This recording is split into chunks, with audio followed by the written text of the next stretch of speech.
أيها الذين آمنوا اتقوا الله وقولوا قولا سديدا يصلح لكم أعمالكم ويغفر لكم ذنوبكم ومن يطع الله ورسوله فقد فاز فوزا عظيما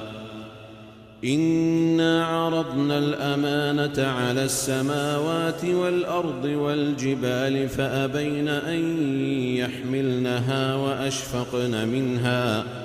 وحملها الإنسان إنه كان ظلوما جهولا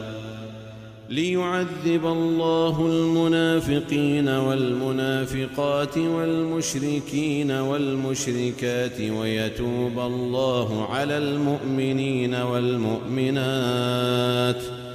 وكان الله غفورا رحيما.